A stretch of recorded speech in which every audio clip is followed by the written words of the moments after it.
Ayan, what is up mga kapitbahay? Let's go! I-try natin i-user management at saka folder management yung ating bagong Chrome NAS, which is yung Figo OS natin. Okay, i-share ko lang sa inyo kung paano nga ba mag-create ng folder, paano nga ba mag-share ng folder, paano nga ba mag-create ng user, saka paano mag-add ng user dito sa group. Okay, so let's go! Pupunta tayo dito sa Figo OS natin. Ayan, kung nyo mapapansin, pakaganda ng screen natin, di ba? Yung Figo OS natin. Unang-una, syempre, kapag mag-share ka ng folder or gusto mo nang magkaroon ng file server para i-share dun sa mga users mo, syempre, ang gagawin mo muna is mag-create ka muna ng volume. Syempre, etong volume, ito po yung tinatawag natin na parang ito yung pinaka hard drive na kung saan mag-save yung mga files. Kung yung mapapansin yung sa akin, nag-iisang volume lang kasi yung hard drive na ito, dalawa lang. So yung isa is para sa OS, isa para sa file. Kunyari gusto mo mag-RAID, gusto mo mag-grade 1, kailangan bali dalawa yung hard drive mo, which is dalawa. Maliban dyan sa OS, no, dapat dalawa to para ma-RAID 1 mo. So kung gusto mo naman mag-grade 6, grade 5, grade 10, siyempre dapat dagdagan mo ng mas maraming hard drive. Siyempre, ang minimum ng grade 5 is 3. Ang minimum ng grade 6 is 4 hanggang pataas. Yung grade 10, kung gaano nakadami ang gusto mo, basta minimum nun is 4, 5, 6, mga ganon. Okay? So, sa atin ngayon, example natin ngayon is wala tayong RAID dahil nga medyo mahal yung hard drive but hindi pa tayo nakakabili. Pero, ganyan lang, no? Pag gusto mo mag-create ng volume, punta ka lang sa storage, create volume, tapos select mo lang yung ext4, tapos next mo lang, tapos iselect mo yung mga drive kung saan mo gusto i-RAID. Yan, sa ngayon di siya naka-enable dahil nga nag-iisa lang yung drive natin. Okay, assuming na meron na tayong volume, which is meron na tayong naka-RAID. Okay, so ang gagawin natin is mag-create tayo ng folder. Okay, automatic, pag nag-create ka ng volume, makakapag-create ka na rin ng folder. Ayan. Kasi kung hindi ka makapag-create ng folder, ibig sabihin wala ka pang volume. Okay, so ngayon may sample na ako rito. May accounting, may admin, may HR. Kung inyong mapapansin, kapag nag-create ka dyan ng folder, tapos may user ka na, which is kunyari, dito sa settings, user management, once na may user ka, once na nilagin mo, like for example, itong user accounting na to is, naka-access na sa volume, pero wala pang naka-assign na folder sa kanya. Okay? Okay? So, ang gagawin mo is, lalagyan natin siya ng assignment. Okay? And kung yung papansin, kapag tinry mo i-access yung IP na ito, kung yung papansin, ayan, nangingi siya ng username password. For example, lagi natin si accounting, ACCTG01, yung password is ACTG. Kung yung papansin, wala pa siyang folder, diba? So, kailangan natin siya i-assign. Lalagyan natin siya ng folder kung sino dapat ang magkakaroon ng access dun sa folder na yun. So, paano nga ba yun? Punta ka lang dito sa files, dito yan sa files, tapos punta ka dyan sa accounting na folder, click mo lang yung more, tapos yun yung papansin mo nakalagay, share on this device. Okay? So, ilalagay natin si accounting, confirm, tapos naka-read only. So, pwede mo siyang lagyan ng access kung ano ang gusto mo. So, dahil nga si accounting ang may-ari nito, so, ilalagay mo siya, read and write, tapos enable. Okay, enabled na yan. So, kung nga gusto mo ilagay si admin, yan, add mo lang siya, yan, click mo lang si admin, pero, syempre si admin read only lang. Kung yan yung gusto mo. So, wag muna natin i-add, no? So, close. Kung nyo mapapansin, kapag in-access natin ulit yung IP, kung nyo mapapansin, yan. So, nandyan na siya. Okay? Nandyan na siya. Ayan. Pwede na siya mag-create. Lagay natin. Create. Ayan. Pwede na rin siya mag-delete. Dahil nga, siya yung user. O, diba? So, create. Tapos, edit. Tapos, save. Ayan. Save. Tapos, kung pag binuksan mo yan, ayan. Pwede siya mag-edit. Save. Ayan. So, kung binuksan mo yan, oh, okay. So, ganun lang. Etong si admin, ilalagay din natin, syempre, si admin, yung may-ari niyan, si admin din. Okay? Kung gusto mo na shortcut, i-add mo lang siya sa group, matik yun. Magkakaroon siya ng access. Okay? Dito, si accounting, so So, si admin naman, lalagyan natin siya ng folder ngayon. So, punta ka lang sa files. Punta ka lang dito sa files. Tapos, admin, more, tapos, share on this device. Tapos, si admin, lagyan natin ng restriction. Siyempre, siya may-ari, read and write, confirm, enable sharing. Tapos, si HRDEP, more, share on this device. Si HR, confirm, palitan natin to. Read and write, enable. Tapos, ayan, kung yung papansin, kapag in-access natin si accounting, ayan, si accounting, andyan na siya. Okay, pero kapag, kunwari, i-access natin si accounting, so i-access natin si admin. So, tatanggalin muna natin. CMB, isang PC lang kasi to. Net use, tapos, delete, asterisk, yes mo lang. Tapos, ipconfig / release, tapos, renew natin. Okay. So, kapag in-access mo yan, si 13, manghihilot siya ng password. So, ilalagay natin si admin 01, tapos admin, ayan, kung yung papasin, shared. Okay, si admin folder, nasa kanya na. Okay, so, ganun din ang mangyayari kapag in-access mo si user na HR. Ang makikita mo lang din na folder is yung folder na kinreate mo kay, saan na ba yun napupunta? Ito, folder na create mo kay HR. Okay? So, kunyari, sample, no? Ang gagawin mo is, gusto mo na makita ni admin ang folder ni accounting. So, paano mo mga gagawin? So, ang gagawin mo dyan is, punta ka lang dun sa folder. Gusto mo makita ni admin ang folder ni accounting. So, punta ka lang sa folder ni accounting. Ayan. More. Tapos, i-add mo lang si admin. Pero, naka-read only lang siya. Okay? So, enable. So, kapag in-access mo ngayon si admin, ayan. Nakikita niya yung folder ni accounting. Pero, kung niyo papansin, pag mag-edit ka, try. Kapag nag-save ka, okay. Hindi siya nagsisave. Okay. Okay. Ngayon, kung niyo papansin, wala ka daw permission. Okay. So, for example, delete natin to. Delete natin to. Mari, ako si admin, di-delete natin to. Delete. Okay. So, wala kang karapatan para mag-delete at mag-edit. Okay. Pwede mo lang siyang i-view. Yan. Alright. Napakaganda ng data privacy ng FIGO OS natin. Yan. Yan po yung mga basic na tag nito na security pagdating dito sa file sharing. Napakaganda po nito, no? Kahit sino or kahit simpleng IT ka lang or baguhan ka lang, kayang-kaya mo i-manage to kapag mayroon kang ganito. Alright? So, yan. Kung yung papansin.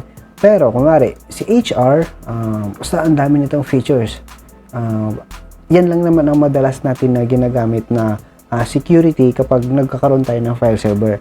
So, yun yung sinasabi ko, no? Kailangan si admin lang ang makakita ng folder niya. Pero, makikita sila pwede lang mag-edit yung mga taga-admin. Kung gusto mo per user, per group, pwede yun. Okay? Dito, pwede mo makita ang file ni accounting, pero hindi nila makikita na nakikita mo. Parang ganun, di ba? Nakikita ni accounting yung, ni HR yung file ni admin at saka ni accounting, pero hindi nila alam na nabuview pala. Pero, hindi rin nila may edit, mabuview lang. Pero pwede mo rin lagyan na nabuview nila at saka na-edit nila. Pero makikita ni accounting. So, yan yung restriction, no? Napakadami, napakabilis, no? Okay? So, kunwari, create ka lang ng bagong folder. Kunwari, may bagong, kung gusto mo, yung boss mo, gusto mo magkaroon ng sariling folder, create ka lang. Boss. Folder. Create ka lang. Tapos, kunyari, yung volume mo marami. So, pwede mo ilagay sa ibang hard drive. So, select mo lang yung volume kung saan. Sa ngayon, nag-iisa lang. So, dyan lang din. Yan. So, lagay mo lang dyan. Tapos, create ka lang ng user. Add user. Lagay mo lang. Gusto mo admin si boss para pwede niyang i-manage. Okay. Boss. Tapos, description. Wag na yan. Boss. Tapos, kulang daw.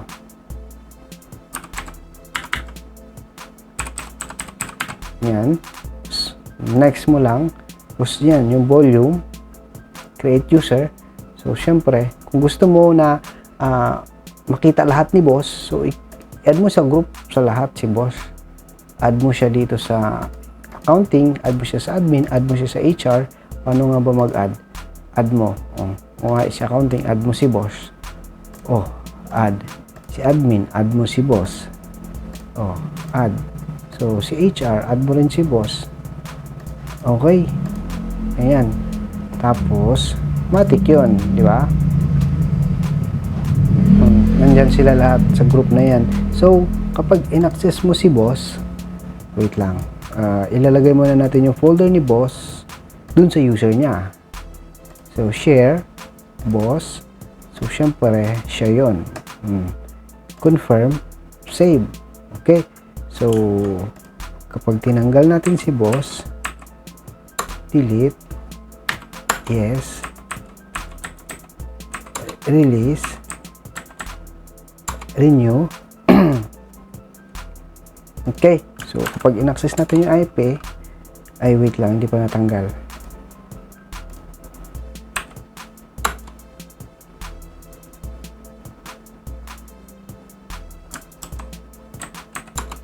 Ayan. Pag in-access natin si boss, mali. Tapos,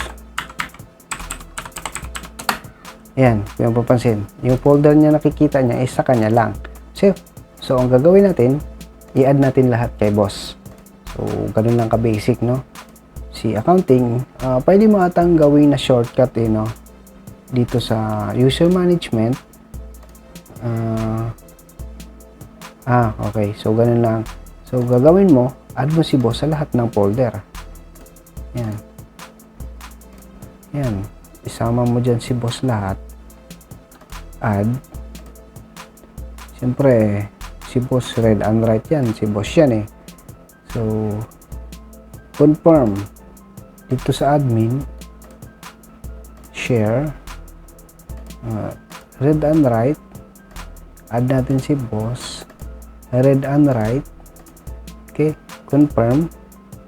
Dito sa HR dev, add natin si boss. Share. Tapos add si boss. Siyempre read and write yan. Okay. So, confirm. Confirm mo. So, pag in-access mo ulit yan, pag tinan mo yung folder ni boss, nakikita niya lahat yan. Okay. So, pwede siya mag-add. Pwede siya mag-save. Kahit kanino. Okay. So, pwede siya mag-delete. Delete.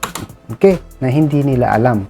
Okay. So, ikaw lang yung nakakaalam na admin or na IT kung sino ang nag-delete. Makikita mo yun dito sa logs. Okay. So, yan. So, ganun lang ka-basic. Ganun lang kadali ang pag-create ng or manage ng folder tsaka user restriction dito sa Figo OS natin. Okay. So, napakadali, di ba? Napaka-basic, napakaganda, napaka-stable. Okay. Tsaka napakabilis, di ba? Walang kahirap-hirap. Walang kahanghang yan.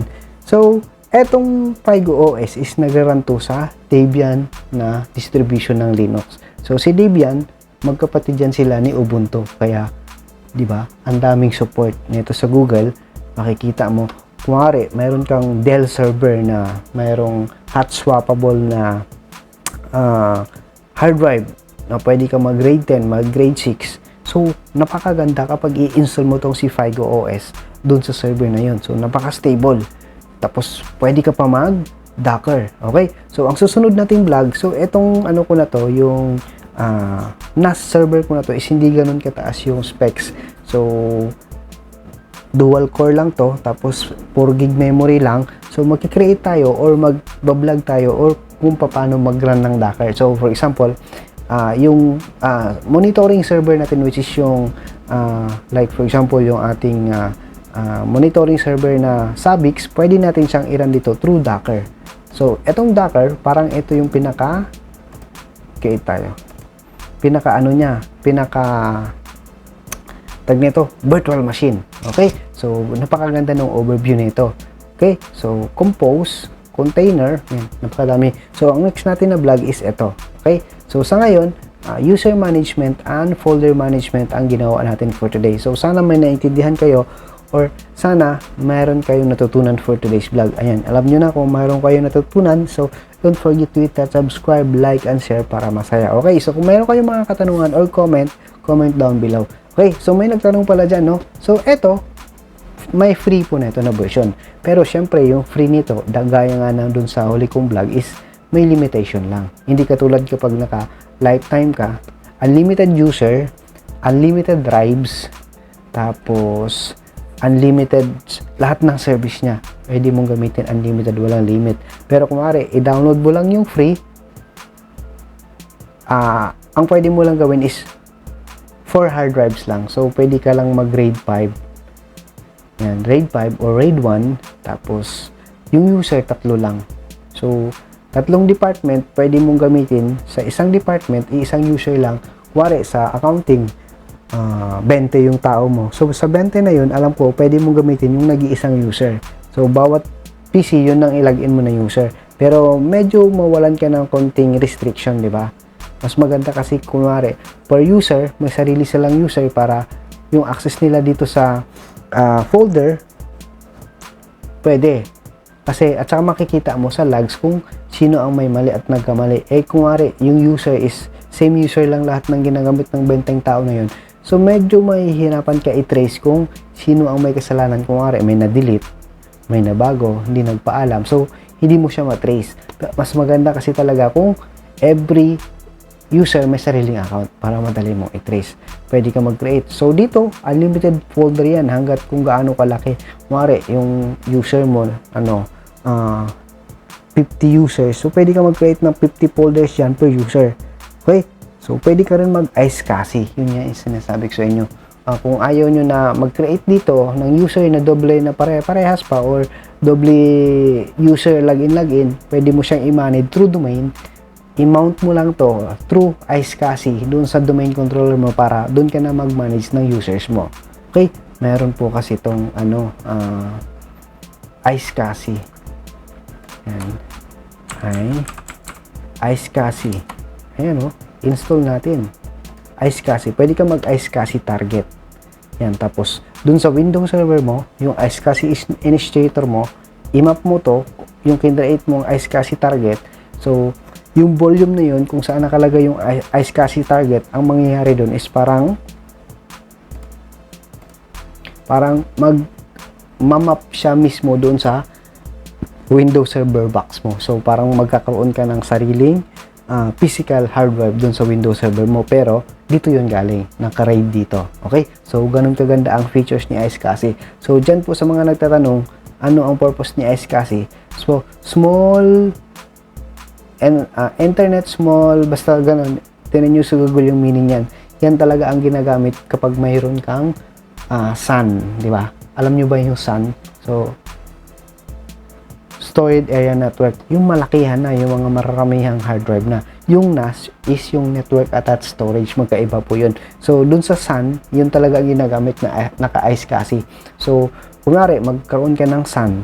Kunwari, maraming servers. Naka-redundant po yan. So, gamitan mo ng iSCSI para every naka-point dun sa Windows Server mo. Yan yung madalas na ginagamit. Alright?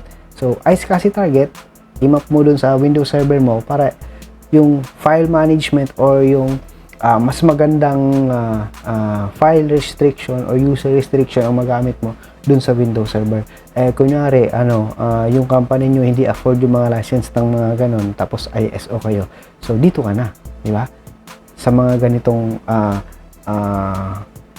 NAS OS, kung mapa TrueNAS man yan, mapa FIGO OS NAS pa yan, or mapa SIMA OS man yan, yun, para-paras lang po yun.